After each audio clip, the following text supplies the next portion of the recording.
유치원에서 선생님이 아이들에게 말했습니다. 얘들아, 우리가 엄마를 어떻게 하면 도울 수 있을까? 한번 생각해보고 적어. 그리고 우리가 발표를 하자. 그래서 한 아이에게 물었습니다. 너는 엄마를 어떻게 도우려고 하느냐고 물었더니만 자기는 엄마 설거지를 도와주겠다고 했습니다. 참 좋은 생각이다. 또 한 아이에게 물었더니만 자기는 방 청소를 하겠다고 했습니다. 그것도 너무 멋지다. 그랬더니만 한 아이가 저요! 하고 손을 들었습니다. 너는 뭐 할 거냐고 물었더니만 자기는 가만히 있을 거라고 했습니다. 아니, 엄마를 도와야지 가만히 있으면 어떻게 하니? 물었더니만 엄마가 자기 보고 넌 가만히 있는 게 나를 돕는 거라고 그렇게 얘기를 하셨다고 했습니다. 참 천진난만하잖아요.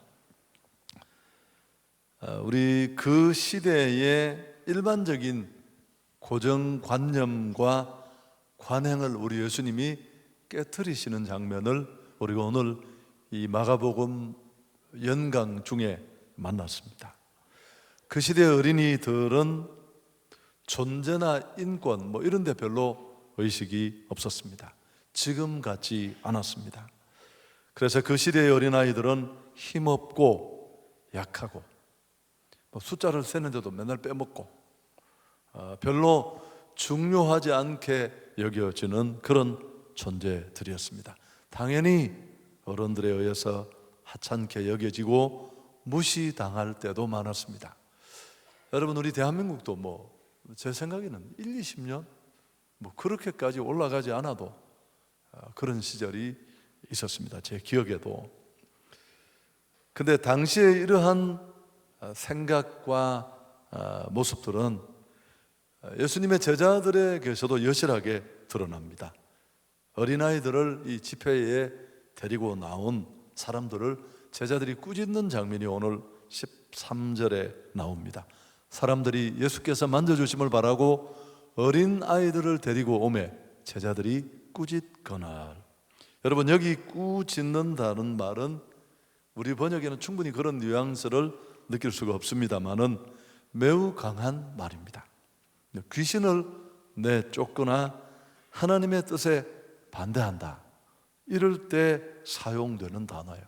마가가 이 단어를 쓰는 용례들을 보면, 그래서 제자들이 그냥 꾸짖는 정도가 아니라 사실 오늘 본문을 보면 아이들이 그 근처에 접근하는 것조차를 막았던 것으로 그렇게 보입니다. 제자들이 어린아이들을 얼마나 성가신 존재로 봤던가를 알 수 있는 대목입니다. 예수님은 이런 당시의 관행에 반대되는 입장을 보이셨습니다. 14절에 보면 예수께서 보시고 노하시어 이르시되 어린아이들이 내게 오는 것을 용납하고 금하지 말라. 하나님의 나라가 이런 자의 것이니라. 예수님은 분노까지 하시면서 어린아이들의 편에 서시고 또 그들을 반기시고 높이시기까지 했습니다. 더군다나 어린이를 하나님의 나라와 연결시켜서 말씀하시는 대목을 우리가 주목할 필요가 있습니다. 이 본문을 가지고 어린이 설교를 하시는 분이 계세요. 그건 아니에요. 그건 어린이를 얘기하자고 한 말씀이 아니기 때문에 그럴 수도 있겠지만, 아이들은 하나님이 우리 가정에 보내주신 선물입니다. 공부를 잘하건 못하건, 얼굴이 네모건 세모건 중요하지 않습니다. 성적표는 아빠 따라갈 테고 또 꼬라지도 엄마 닮을 테고 그걸 어떻게 하겠습니까? 그냥 그 존재 자체만으로도 우리는 그냥 한번 웃자고 한 얘기였습니다. 소중하고 귀하고 건강하게 잘 존재하는 것만으로도 우리에게 너무 기쁨이고 행복이고 그렇습니다. 그런데 또 다른 한편으로 보면 어린아이들은 오늘 이 예수님의 말씀에 빗대어 보면 우리에게 하나님의 나라를 보여주는 거울과 같은 역할을 합니다. 어떤 분은 어린아이를 이렇게 말했습니다. 하나님이 우리 집에 보낸 첩자라고. 우리가 집에 있으면서 맨날 없다고 뻥치고 없다 그래. 이제 천국에 가면 그걸 다 증언 설 겁니다. 우리 아버지가 87번 그런 이야기를 했습니다. 아주 발을 정자 써놨던 메모지까지 보여주면서 첩자니까 뭐 그 정도는 정보가 있어야 되지 않겠습니까? 여러분, 어쨌든 14절 하반절에 우리가 읽었습니다마는 하나님의 나라가 이런 자의 것이니라. 하나님 나라에는 온통 어른은 없고 어린아이만 있다는 뜻일까요? 그렇지 않습니다. 여러분, 이런 자란 어린아이와 같은 자들을 일컫는 말이니까요. 예수님은 오늘 하나님의 나라를 소유하는 자들의 특징을 아이들에 빗대어 말씀하신 겁니다. 여러분 다 그렇게 이해하고 계십니다만은, 그래서 좀 더 자세히 설명하면 어린아이들이 가진 어떤 장점을 말하기보다는 어린아이 그 자체를 말하는 것입니다. 어린아이들처럼 아무것도 가진 것 없고 또 무엇 하나도 내놓을 수 없고, 아이들은 스스로의 힘으로 아무것도 못하잖아요. 화장실 앞에 가면 엄마가 각도 맞춰주고 또 바지 내려주고 또 올려주고, 그 무엇 하나, 그 어떤 것 하나 철저하게 부모를 의존할 수밖에 없는 상태, 이게 바로 아이의 모습입니다. 하나님의 나라가 이런 사람의 이처럼 늘 가난하고 하나님으로 배고파하는 그런 자의 것이라는 겁니다. 근데 이걸 어린이날 얘기하면 이상하겠죠. 여러분, 우리는 한 끼 금식이라도 하고 밥을 안 먹으면 우리 죽습니다. 한 20년 굶은 표정을 해가지고 왜? 자기가 오늘 한 끼 굶었다고 장하십니다. 여러분, 그런데 재미있게 제가 표현을 하는 거고요. 우린 영의 목마름, 배고픔을 잘 몰라요. 여러분, 저는 이번에도 우리 청년들이 수련회를 계획하면서 예전의 추억들을 떠올렸습니다. 은혜를 늘 이렇게 양식으로 먹던 사람들은 은혜 공급이 중단되면 죽으려고 그래요.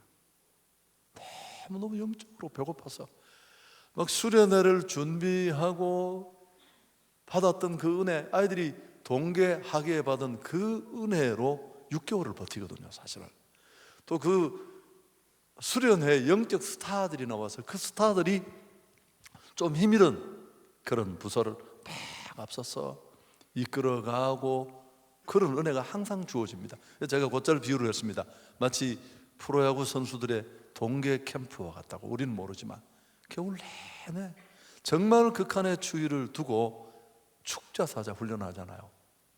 그래야 봄에 시작하는 그 시리즈 오픈 때 성적을 제대로 낼 수 있는, 이건 뭐 너무너무 당연한 일인데, 그럼 아이들이 이제 막 기대를 하고 왔는데 또 잘 안 될 때도 있어요. 뭐 강사의 문제거나 또 여러 가지 문제가 있는데, 그럼 애들이 막 배가 아프다 그러고요, 막 뒤로 넘어지는 애도 있고. 제가 정말 과장법 쓰는 거 아닙니다. 여기 다 중인들이 있으니까. 그럼 제가 이 밤 11시라도 다시 대열로 집합하고 아이들이 은혜를 받을 때까지 기도를 시켰어요. 찬송하고 기도해야 한다고. 아직도 못 믿는 분이 27명이나 계십니다. 여러분, 진짜 그래요. 그래서 한번 생각해 보시라는 거죠. 나는 한 끼 배고픈 건 못 참아 하는데 은혜가 공급되지 않을 때 내 안에 그런 절실함,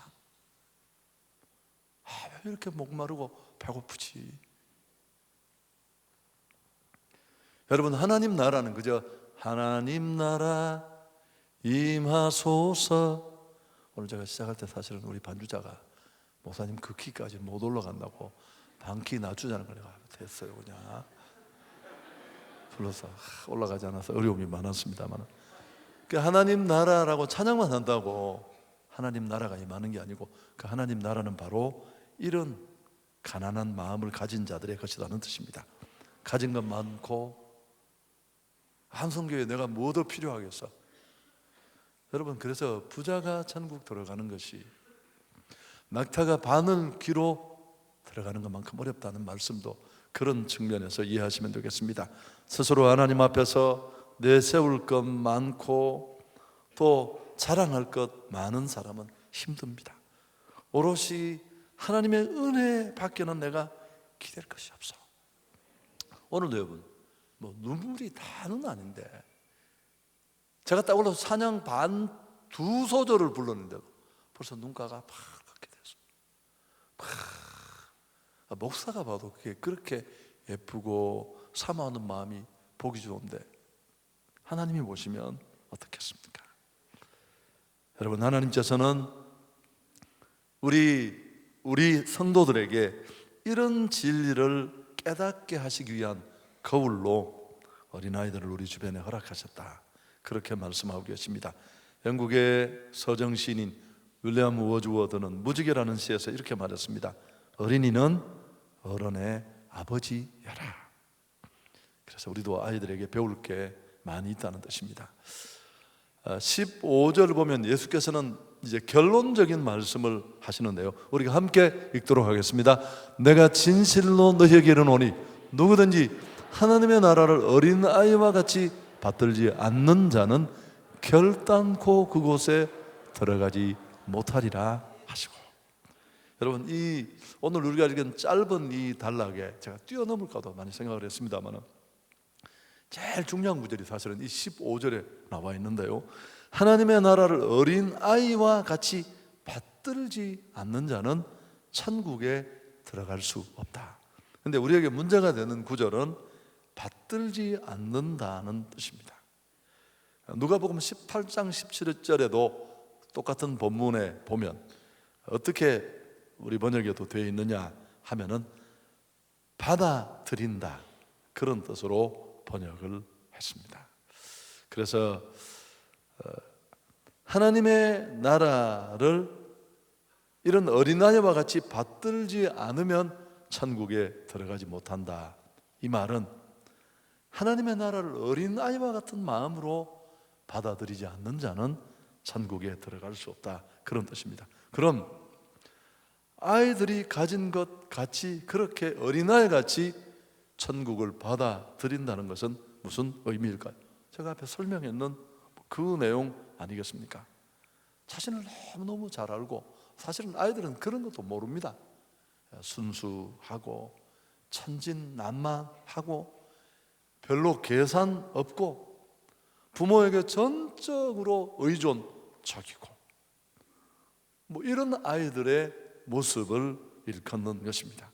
여러분, 이와 같은 마음으로 직분이 커지고 연조가 늘어나고 사람들은 참 하나님과 동행하고 축복받아서 그렇게 말하는데도 나는 매일 배가 고픈 거예요. 주의 은혜가 더 기다려지고 더 기대되고. 여러분, 원래 고기도 먹어본 사람이 먹고 은혜도 받아본 사람이 받고, 모든 일이 다 마찬가지 원리가 적용됩니다만 이와 같은 마음으로 날마다 하나님의 나라를 사모하고 받아들이는 것을 의미합니다. 하나님 앞에서 언제나 그는 죄인이고 벌거벗은 자이고 오로지 하나님의 은혜만 내게 필요하다고 그렇게 기대하고 간구하는 사람을 일컫습니다. 하나님의 나라는 바로 그런 자들의 것이라고 했습니다. 자, 그럼 한번 오늘 내용은 복잡한 내용이 아니니까요, 우리 자신에게 한번 적용을 해 보도록 하겠습니다. 구체적으로 천국에 어떻게 갈 수 있을까? 죄인이 하나님 나라에 가는 길에는 두 가지 강조점이 있습니다. 이걸 흔히 좀 어려운 말로는 회심의 두 가지 조건, 그렇게 부르기도 합니다만은, 하나님의 나라에 들어가려면 반드시 우리가 갖추어야 될 조건이 두 가지가 있습니다. 첫째는 회개고 두 번째는 믿음입니다. 같이 일어날 수 있지만 이 두 가지가 꼭 필요해요. 회개 없는 믿음은 조사를 해봐야 돼요. 여러분, 회개 없이 내가 달려가든 내가 살아오든 전혀 엉뚱한 방향의 삶에서 돌아서지 않고 어떻게 제 길을 간다는 거예요? 관념 속에, 이론 속으로는 있을 수 있을지 모르지만 실제로는 불가능한 일입니다. 그 다음 두 번째는 믿음을 갖는 것입니다. 그럼 이 온전한 회심의 요건을 갖추는 이 회개와 믿음, 이 두 가지는 누구에게 더 원활하게 일어날까요? 어른일까요? 아이일까요? 여러분, 불쾌하시죠? 당연히 너무 당연한 질문이지만 어린 아이와 같은 사람입니다. 다 원활하게 이루어지는 사람. 어린아이들은 그 삶의 양식, 또 어린아이와 같은 삶의 태도를 가진 사람들입니다. 여러분, 어른들 중에도 너무너무 많아요. 순수하게, 천진난만하게 그렇게 많은 것들을 소유하고 있음에도 늘 은혜를 더 기대하고 은혜의 가치를 아는 자라서 아들이 정말 좋은 대학 가는데 늘 뭐라고 이야기한 줄 아세요? 쟤는 은혜 점수로 들어갔는 애예요. 그걸 10년씩 이야기해요. 신앙 없는 부모는 은혜로 들어간데도 지가 보냈다고 생각하고, 제가 힘을 조금 썼습니다. 내가 중학교 때부터 어려워도 과외도 시키고요. 여러분, 이렇게 얘기하시는 분도 맞아요. 이분은 전혀 그렇지 않은데도 늘 10년을 자고, 애가 졸업을 다 하고 군대 갔다는 애를 맨날 보고, 쟤는 은혜 점수로 간 애입니다. 그래서 내가 궁금해서 물어봤어요. 못 알아듣는 사람이 혹시 있을까봐 걱정이 됩니다. 여러분, 먼저 한번 회개를 생각해 보십시오. 역시 어린아이들이 회개를 훨씬 잘합니다. 뭐 그렇지 않은 아이도 있을 것 같습니다. 원체 영특한 아이들이 많아서. 근데 사람이 조금 나이가 들면, 연세가 들어가기 시작하면 손톱이 두꺼워지고 발톱이 두꺼워지는 것처럼 자꾸만 우리 삶이 경직되기 시작합니다. 그래서 정말 그 사람은 후패해도 속 사람은 새로워져야 되는데, 그러려면 놀라운 은혜가 필요해요. 이 인생의 세월의 흐름을 역으로 거슬러 올라가는 일은 너무너무 힘들어요. 정말 더 큰 은혜가 없으면 그 발톱 밟고 손톱까지 경직된 내 마음을 부드럽게 하는 일은 쉽지 않습니다. 그래서 여러분, 이게 점점 더 굳어지면 일정한 순간이 지나버리면 교정이 어려울 수 있습니다. 그래서 연세 드신 분들에게 제자훈련을 하는 교회들 중에 50세 이상은 제자훈련을 인터뷰도 자격을 주지 않아요. 본인이 막 땡깡 부려서 들어오면 인터뷰에서 다 떨어뜨려버려요. 이유가 뭐냐면, 과제를 일단 따라오는 일도 쉽지 않지만 더 중요한 건 이 경직된 사고가 이미 굳어져서 새로운 걸 받아들일 여지가 없다는 판단 때문에 저는 꼭 그렇지 않다고 생각해요. 그러나 일반적으로 그런 견해를 가진 사람들이 많고, 또 다른 방법으로 채널을 만들어서 가르치기도 하고 그렇습니다. 어린아이들은 그렇지 않잖아요. 속이면 속이고 또 쉽게 설득하고 돌아서고 자기 잘못도 금세 인정하고 삶을 바꾸고. 근데 기성세대가 되면 이런 유연성이 떨어진다는 겁니다. 본인이 잘못했는데도, 이 고집의 문제이기도 하지만 끝까지 잘못했다 돌아서고 반성하고 이런 일도 쉽지 않습니다. 그리고 누가 혹시 살짝 힌트라도 주고 지적이라도 하면 뭐 눈을 보통 때보다 한 4배쯤 크게 뜨고, 뭐 이런 거, 이 정도도 잘못 안 하는 사람이 누가 있느냐고 말이야. 그게 사람입니까? 그리고 또 되레 과음을 치는 그런 분도 계십니다. 그래서 여러분, 한미준이 코리아 갤럽과 함께 조사한 그 한국인들의 신앙의식 조사 보고서를 보면, 예수를 언제 받아들이고 영접했습니까? 데이터를 보면 39세 이전에, 제가 자세한 통계를 다 포기하고 한 가지만 말씀드리면 9세 미만이 5.3%, 10세에서 14세가 12%, 15세에서 19세가 제일 많아요. 26%인데, 그러면서 이게 40세가 넘어가면 현격히 복음을 받아들이는 비율이 줄어드는데요. 대체적으로 39세까지 믿었다는 사람의 이 퍼센테이지를 합쳐보면 85.3%.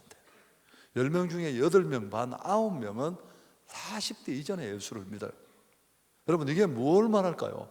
불가능한 일은 아니지만 나이가 드시면 점점 그런 여지가 없어진다는 것을, 너무너무 힘들다는 것을 우리에게 가르쳐 줍니다.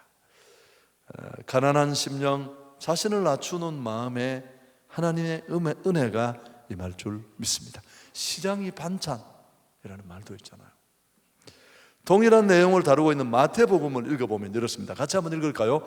이르시되 진실로 너희에게 이르노니 너희가 돌이켜 어린아이와 같이 되지 아니하면 결단코 천국에 들어가지 못한다. 자, 이 본문을 보시면 우리 문장의 순서는 이렇지만 원래 원문은 돌이키다라는 단어가 제일 문두에 나와요.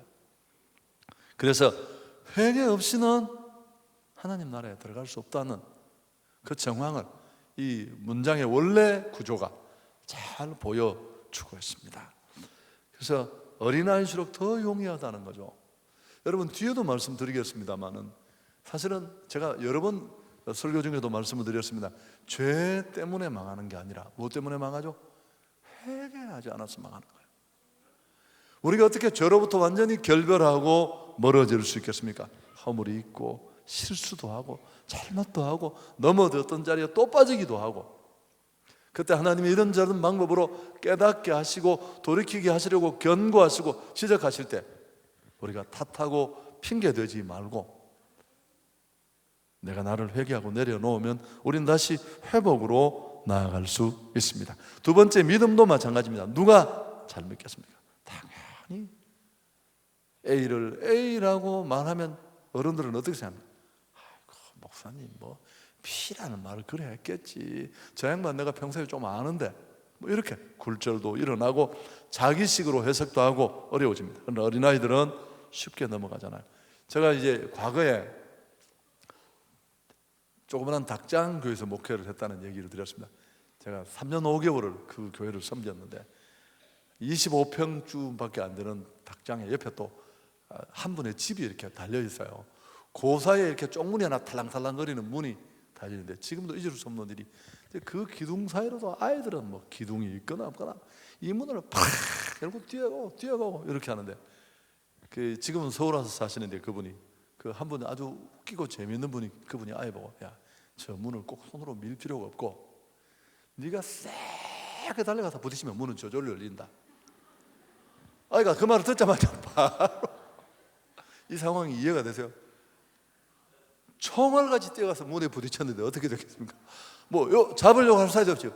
그대로 그냥 만화책에 나오는 것처럼 붙었다가 뒤로 떨어져서 울고 불고 그날 난리가 났었어요. 아주. 못 웃는 사람은 설명을 좀 해주십시오. 이게 어떤 상황이라는 거.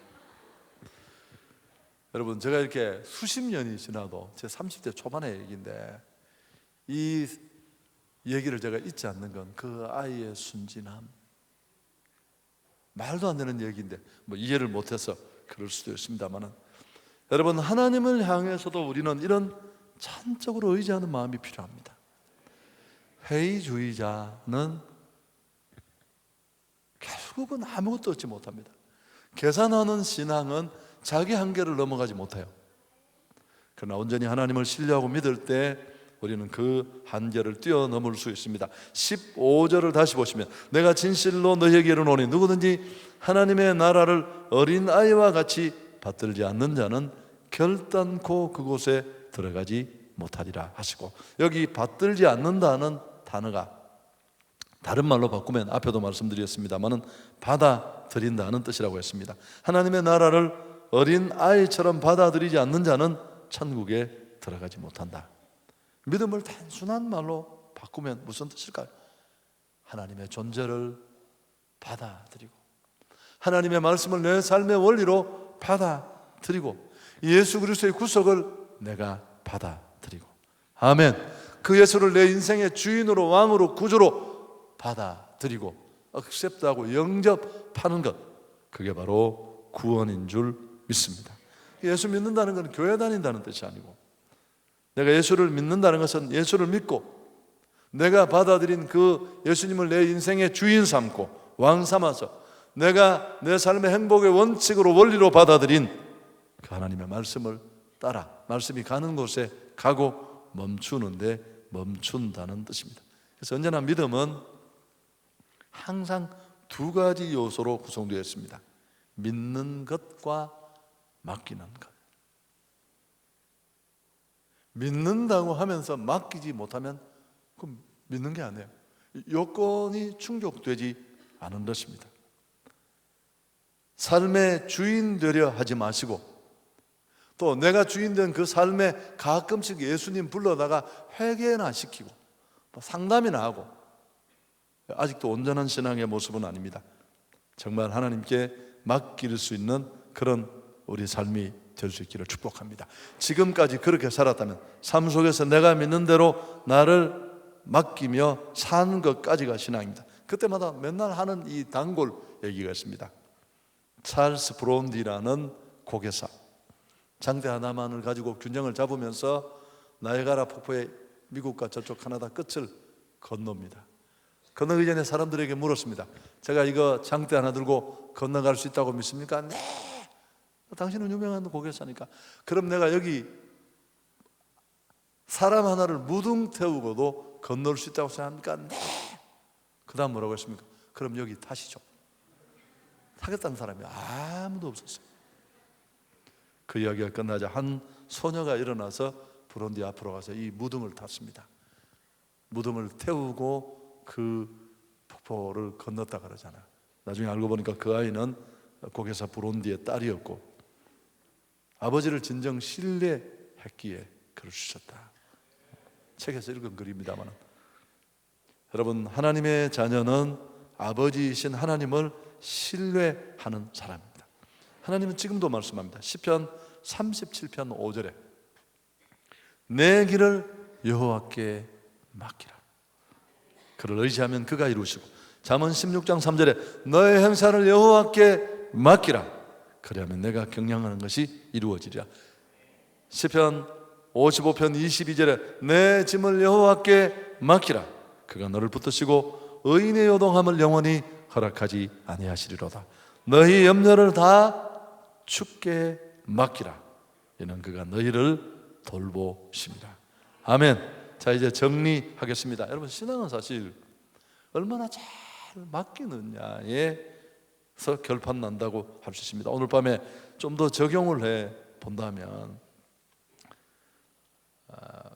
나는 얼마나 단순하고 순수하고 또 온전히 하나님을 신뢰하는 그런 믿음을 가졌는가를 한번 점검해 볼 수 있기를 바랍니다. 그리고 복잡한 사람이 은혜 받는 걸 지금까지 본 적이 한 번도 없습니다.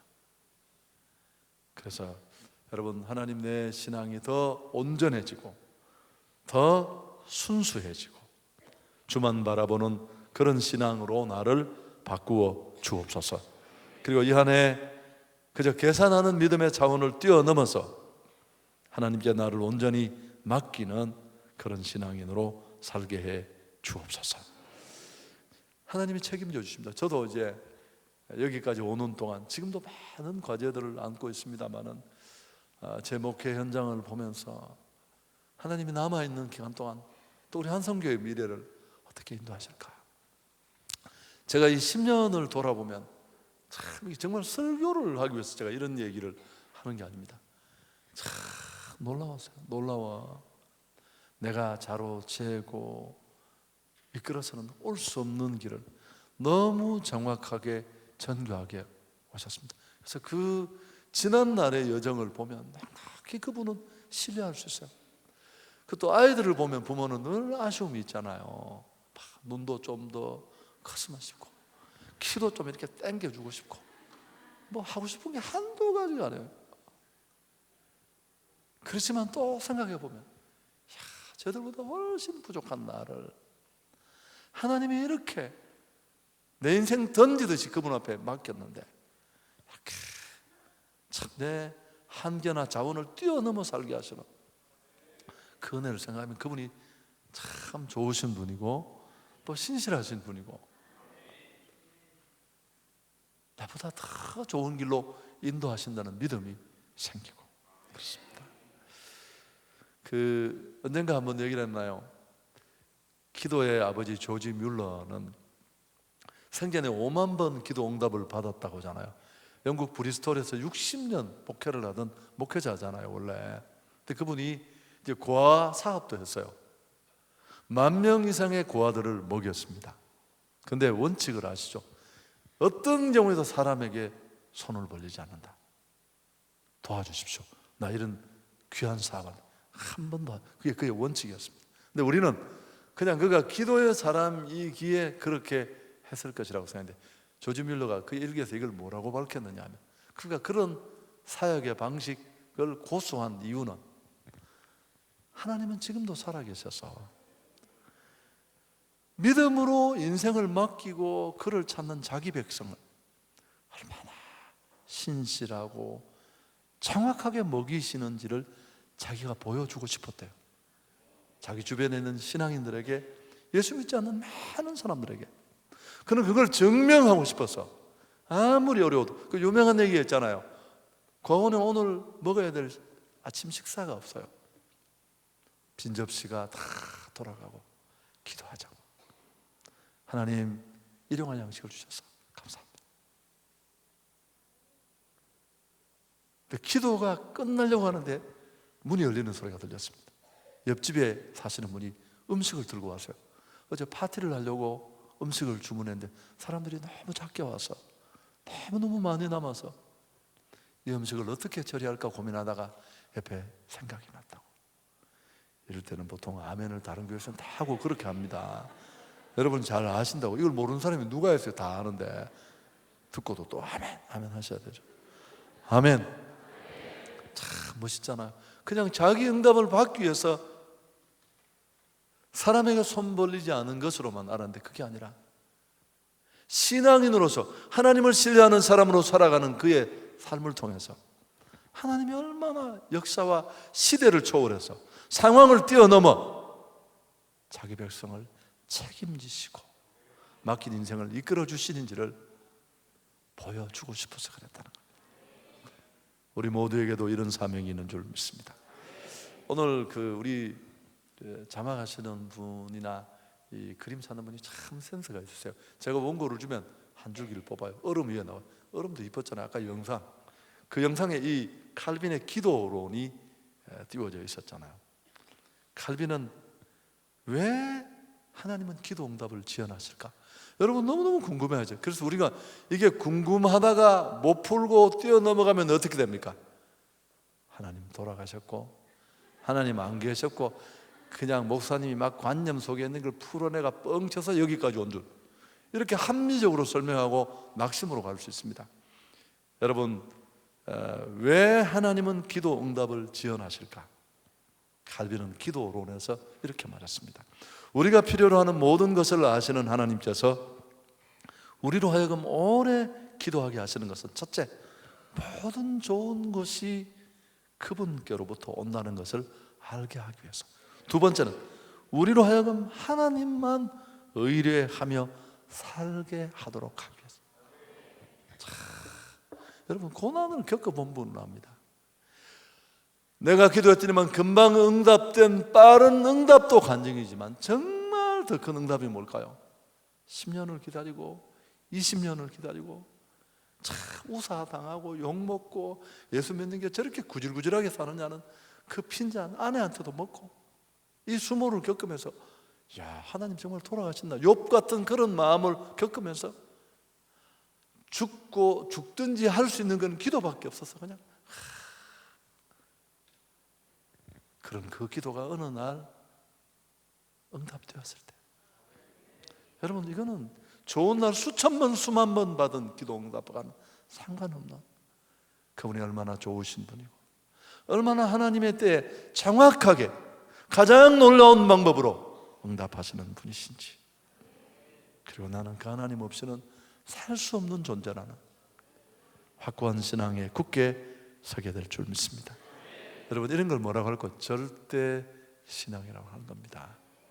상황이 다 돌아앉아도 하나님 한 분만을 바라보면서 칼끝 같은 신앙으로 오늘 내 위기 같은 문제를 직면하고 뛰어넘는 것, 이 은혜가 우리에게 있기를 축복합니다. 말씀을 마치려고 합니다. 밥은 한 끼 안 먹어도 견딜 수 있지만 2, 3일 금식도 그저 편안하게, 배는 고프지만 웃으면서, 아이고 지금까지 60년 가까이 그렇게 먹었는데 괜찮습니다.